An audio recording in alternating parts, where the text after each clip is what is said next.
Sən evini yox, özünü bəhanə edirsən. Paylaşmırsan, çünki səni bunlar qorxudur. Evim hazır deyil, özüm tam deyiləm, biraz da gözləyim. Amma sənə bir həqiqəti deyim, səni saxlayan dağınıqlıq deyil, başlamaq qorxusudur.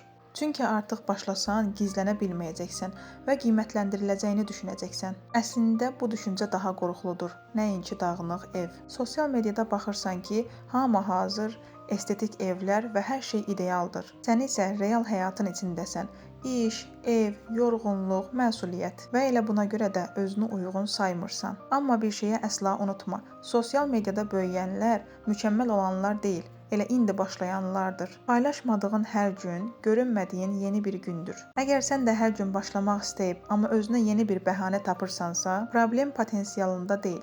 Problem sənin düzgün istiqamət bilməməyindədir. Elə mən də SMM təlimlərimdə sənə bunu öyrədirəm. Real həyatdan kontent çıxarmağı, qorxmadan paylaşmağı və izləyicini müştəriyə çevirməyi. Mükəmməl olmağı gözləmə, indi başla. Çünki bu yol gözləyənlər üçün deyil, başlamaq istəyənlər üçündür.